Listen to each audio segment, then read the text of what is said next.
Okay, so this is a game that I played in a tournament recently. This is round one of my most recent tournament. This game I was playing with white pieces. My opponent was a much higher rated player who outrated me by over 300 points, which was pretty significant. Anyway, so let's get into the game. So we start off the game with d4, the only opening I know. Knight f6 and the bishop g5 Trumpowski, which is a very fun line to play. I really like the Trumpowski most of the time. The only thing I don't like about the Trumpowski is when they turn it back into like something very easy, like with like e6 d5 at some point. Either way, my opponent starts off the game with d5, which I've always found is pretty easy to play against. After takes, I get to play e3. My idea is in this position. I have a lot of couples, so I'm gonna play c4. I'm gonna play knight f3, c4. I'm trying to get him to actually no, that's a different line. Sorry, knight f3, c4, knight c3 after c4, then maybe queen b3. Put the bishop out here. I'll castle. I'm gonna have some pressure, and he's gonna have a hard time castling because if he castles over here, he's open, and if he castles over here, I mean like I'm gonna get some stuff going there.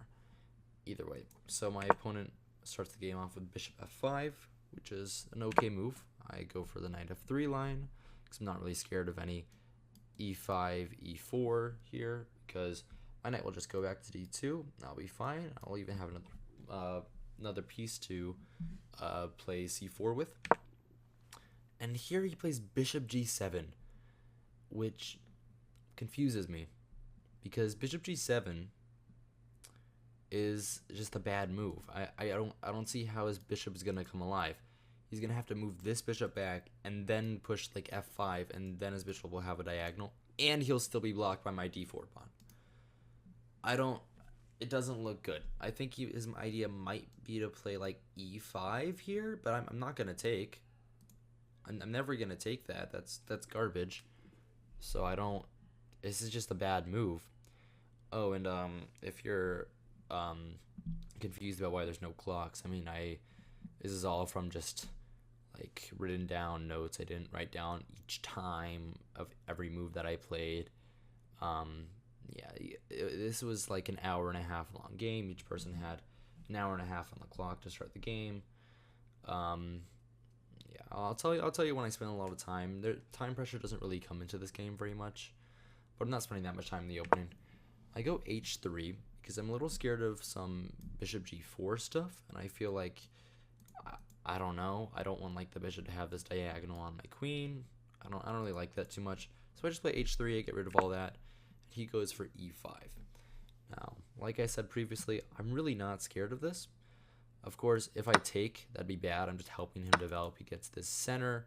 His bishop is gonna come alive here. I don't know why I do that. So I just totally don't care about it. Also, if for example, I'll play the move that I played. I played c4. I played c4. Now, if he plays this, e4, knight d2, I'm happy here. I have pressure over here. My c4 pawn is great. I'm gonna pressure this. Next move, knight c3, queen b3. The position plays itself basically. It's a very, very easy thing to do. So I'm not scared of this e4. c4 is the move I played in the game. He goes c6, just defending his pawn. I go knight c3, putting more pressure on it. And now he goes for this e4, and my advantage balloons up to like plus 0.9. That's pretty cool. I don't play it correctly. I play knight d2, which is decent, and plus 0.7 keeps the advantage. The move the computer wants is knight h4 after bishop e6. I guess that I keep putting pressure over here. Now the top engine line is queen. What is this? Queen h5, and maybe I want to put a knight on f5. Maybe I'm just starting an attack here. There's a lot of complicated stuff going on, but knight h4 takes some calculation, and on depth 20, it's not actually that good. It's only plus 0.8, plus 0.81, and my move that I played is plus 0.72. So I'm okay. He goes bishop e6, which is reasonable. He's just trying to keep his pawns defended, and maybe he might take on c4 eventually. I play queen b3, targeting the pawn on b7 and putting more pressure over here, and my opponent goes queen b6 pretty quickly. I don't think he spent much time on this move. And luckily for me, I found the correct continuation against him. And all at the same time, I'm very, very happy right now because my opponent's better than me. If I beat this guy, I get like 40 points or whatever. So I'm very, very happy with like a draw, like anything. This position is, I'm very, very happy here. Either way, I take on d5, which is the best move. Captures. I thought about taking with the pawn here. I didn't really like it. I thought that the knight was just better placed over here because then my knight could jump up here. Either way, I go for this. And I thought that after CD, I'd have like a lot of pressure with this move, which threatens to trap the rook and get the king out of check. So king probably has to go like here. Then I have like this check. I thought I'd be like crushing. So I thought that he had to take with the bishop. But then I have this knight c5, which is another fork. It's a fork of this pawn and this pawn. And I'm just winning. I'm gonna be able to pawn. The game is over. Well, it's not over, but I mean I have a crushing advantage. And my opponent goes b6. I take, comes back. I give this check, so then my opponent can't castle anymore. King d7 and knight c4. Which loses a little bit of advantage. Like, computer obviously wants knight d4 because that just makes a little more sense. My knight can come back to d2 if he wants, and also is just better placed on the king side instead of the queen side. But whatever. I still keep advantage with knight c4. Either way. Knight a6. I thought I shouldn't complicate things. Of course, I was calculating different ways to exploit this with maybe like knight here and just taking this, but then I just lose this pawn. I don't know. Either way, I go a3. I'm just keeping it simple. I'm not allowing the knight to go to b4. In retrospect, I probably shouldn't have done that. I should have been a bit more active. Maybe I could have developed my bishop. I could have castled even. That's the best move, I guess. No, I play a3. He goes knight c7, bishop e2 with the idea of simply just short castling, bringing my rooks, the d and c files.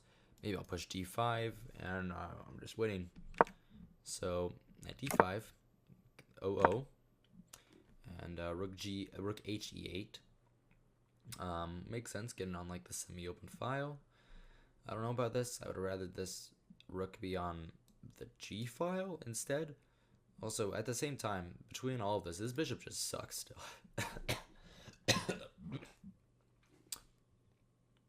Sorry. At the same time, this bishop still just sucks. So I'm keeping that in mind.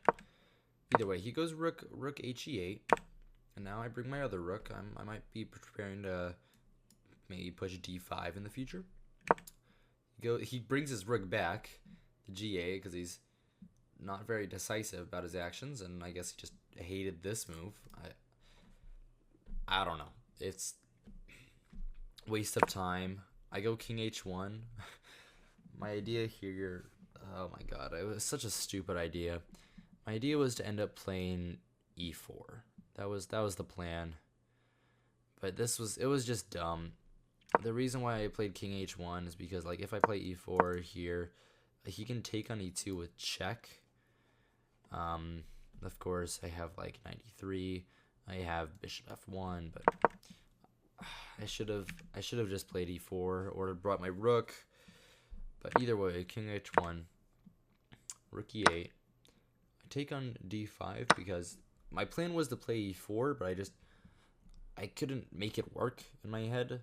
I just could never make it work, so I just cut my losses and took. Take. I bring my knight back. He goes bishop h6, finally developing his bishop. Bishop f3, which just aims to take the bishop and relieve him of the bishop pair. He goes f5, which is kind of interesting.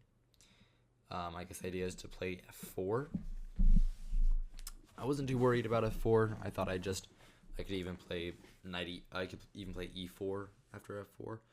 So that was okay. I just took the bishop take, knight f3, and now if he plays this, I can even take. I don't take. I played this move with check. I'm gonna get something going there. Oh, sorry, little spoilers.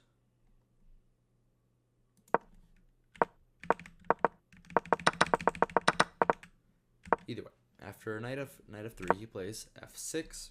Of course, very simple. He's trying to prevent knight e5, and he's trying to prevent me from, like, I don't know. He's just trying to prevent my knight from getting places.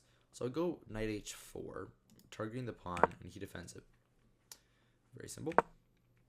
Rook ac1, developing my rook. He contests me for the d file, and here I considered playing like rook c3. I didn't like this because after takes, I get this awkward backwards pawn, and my rook would have to be glued to it for like the rest of the game. It looks pretty bad. Either way, so I didn't do that. I played king g1. Not a good move. I should be preventing f4 with the g3. Then my knight can come back, and I can make progress like this, maybe a4, a5, get the knight in here, and just win the game because I'm up a pawn. But I play king g1. He goes f4, e takes, bishop takes. I give this check. I still have an advantage, but it's dwindling. And I was spending a lot of time here on this move, on this rook e1. I was spending a lot of time. Computer wants something remarkably dumb. Wants rook b1. I wouldn't play that. I'm not gonna play that move because it looks retarded. I can't say that because it just looks bad. It just looks very stupid. So I didn't play that. Either way, I gave this check. King back. Rook takes c8. Another bad move. I should keep my rooks on the board like this. But I was a little worried here. After this, I rook c2. He gets in. He's gonna pressure me. I don't know. It's not the most clear cut. The computer says knight f5. I get a big attack. I'm gonna win that pawn. Takes. Yeah, I get here. I'm gonna win this pawn at the very least, and I'm winning. Either way, that doesn't happen. I take the rook. Rook takes. I play g3. All my advantage is gone. It's back to equal, and the endgame that I promised at the start of the game is gonna happen after rook c1, knight f3, defending. Bishop d2, I can't take because he'll take my rook with check. Like, for example, let me show you. Takes, is the losing endgame. Either way, rook f1, take. He's going to get his pawn back over here.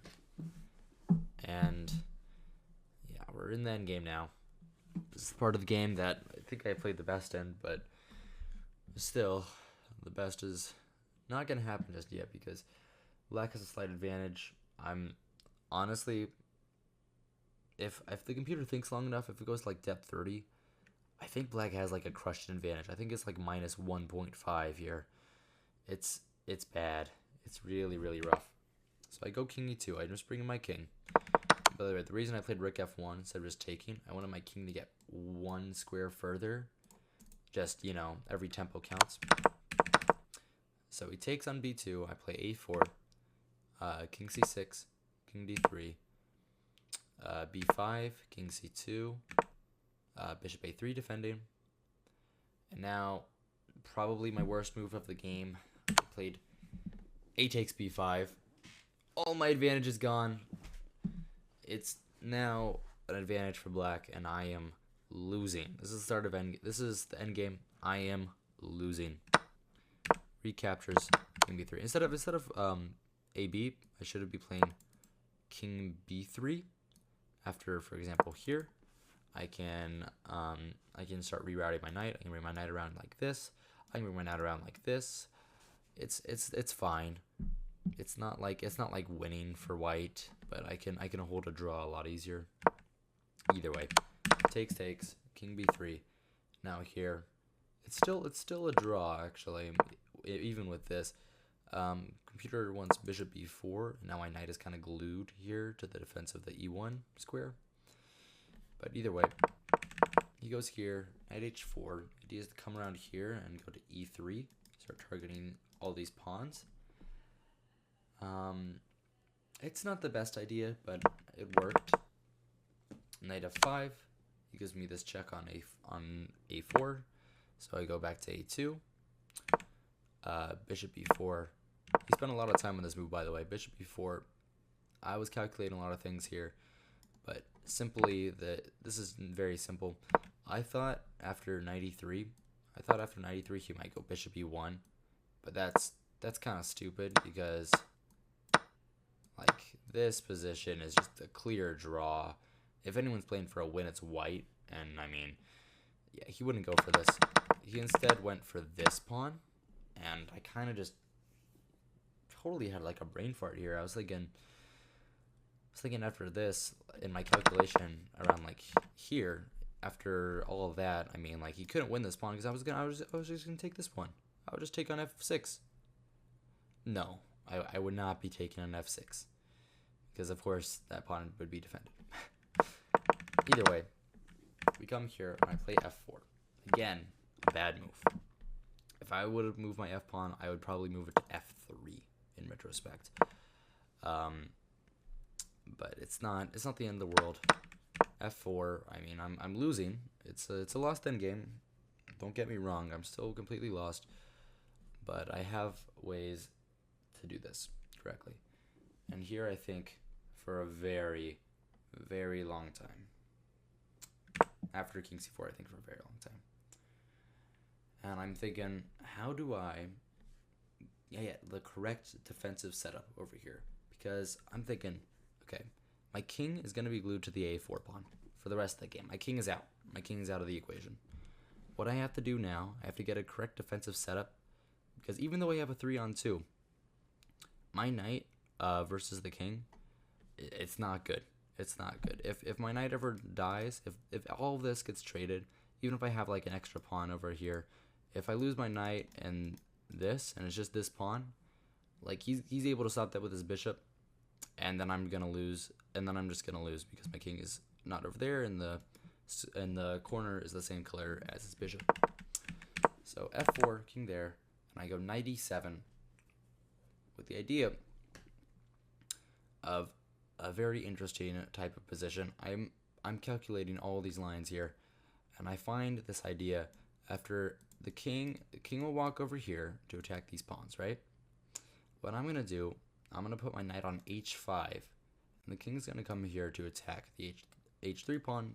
Pawn's gonna go up, king back, king's gonna come up to g4, and here I need a game plan. Of course, his bishop will be defending this pawn, right?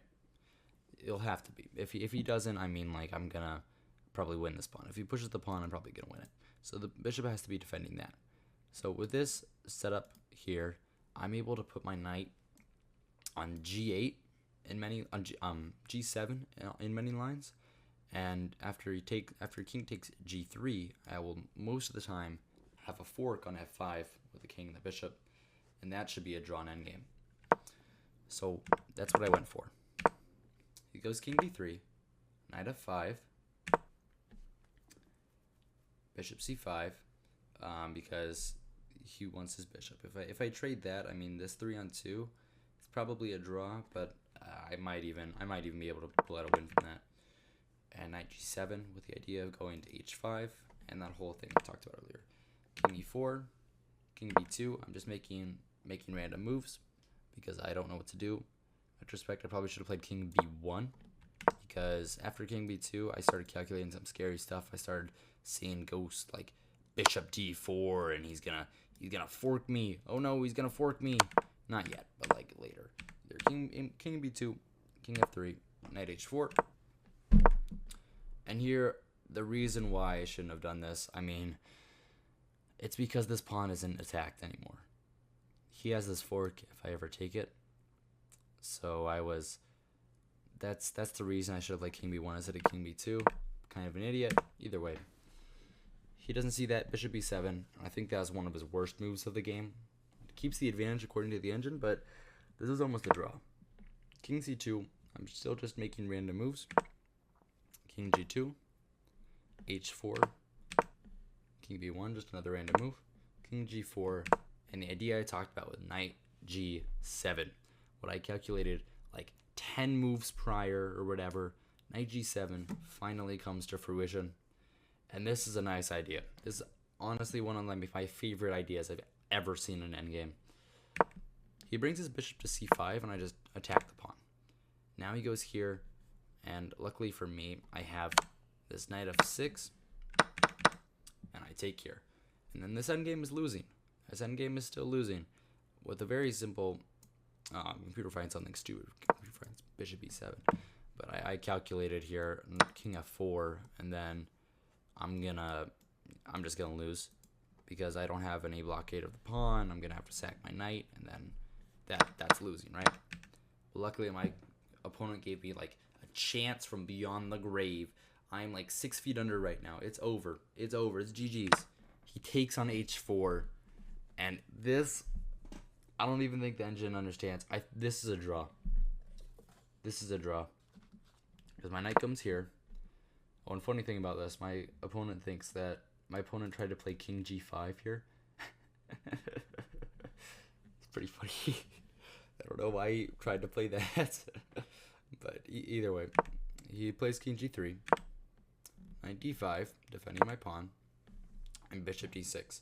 And I have the clutch move king a2, and the evaluation doesn't get it. The evaluation thinks minus 14, black is winning. Oh, it's over. It's over. But it's not. It's not over. King f3, bring my knight over here. If he takes the pawn, I take here, and then this is a drawn endgame because my knight's going to sacrifice itself for this pawn. So here, a3, knight b5. If he takes, I take the bishop. I'm going to sack for this pawn. I'm going to take on a3, draw. So he can't do that. He goes bishop c4. And this is finally when the engine understands that this is a draw. This is, in fact, over. This is a draw. But I still have to be very, very accurate. So knight c7, just zeros. King e4, king b3, just another waiting move. Because, oh, also, if you were wondering, I mean, he can't take here because then I give this check. This is an easy draw. King e4, king b3, bishop d6. I defend the pawn. Well, not really. I defend his king from taking the pawn. If the bishop takes the pawn, I take here, easy draw. So bishop e6, knight back. He still can't take my pawn because of this fork. And here my opponent goes for it. My opponent takes the pawn. And this is a draw, but I have to be very, very precise. Check, I win the bishop. And he goes. And this is very scary. Of course, I calculate knight g6. Knight g6 doesn't work. Knight g6 does not work. My knight is not in time to win the pawn. I'm going to lose. He's going to promote. The only way for me to go, and I calculated this one first. I calculated knight c8, which is a draw because after push, check, not there. He'll go here, most likely. Here, I'm able to stop the pawn. But then I thought, why would I do that? Why would I go knight c8? That just gets farther away from the pawn. I'd rather get like as close as I can, but still have the same idea, right? So I end up playing knight g8, which is a better move. This is the engine's top line. Better move from my perspective. It's still, each one is a draw, but I like this move better. Just correctly. So idea, knight f6. Also, I spent like 10 minutes on this. I spent like 5-10 minutes on this move. But I found it. This is like my favorite move I've ever found. King up, knight here. I'm threatening knight e3. I'm going to stop it. So he comes over there. But this is just a simple draw. And the game concludes in this position with just bare kings on the board. And, oh man, I'm very, very proud of this game. One of the best endgames I think I've ever played. Let's reiterate the game. So it was a Trumpowski where I had a very nice advantage in the opening. I pressured, and I was able to win a pawn pretty much immediately. Very nicely. Unfortunately, I made some mistakes. I brought my knight down the wrong way. I was a little passive with a3, and I castled on the wrong side. I had the wrong idea. d5 was the wrong idea. King h1, another bad move, trying to play d5, but then unfortunately, not fortunately, I messed up here, and my opponent got a lot of counterplay on the c file. And here is my last chance, and I messed it up. And I ended up going into the worst endgame, where I lost my pawn. I mess up here with that move. I should have played king b3, but that was unfortunate. And I do some very nice defensive play, where we have this 3-on-2. And I'm able, with this idea of knight h4, which was very nice. Oh, sorry about that. Knight h4. It's on h5, not h4. Knight h5 with that very strong idea. Very proud of that. I mess up with king b2, but it's not the end of the world. And he misses the idea. Luckily, I'm able with this knight g7 idea. I pick up the pawn, and he takes the wrong pawn. And then I'm able to just simply force a draw here with the very nice knight g8. And the game concludes with just the bare kings. So I hope you enjoyed. I hope you didn't find my keyboard sounds too annoying. Either way, this was an 82 move game, one of my strongest wins ever. And yeah, that was round 1 of the tournament. Probably this was my best game of the tournament. I had some like wins, better results, but this was my favorite game. I will be doing more analysis of my other games. Hopefully you come back for that. Hopefully you enjoyed. Hopefully you found this instructive. Good evening and good night.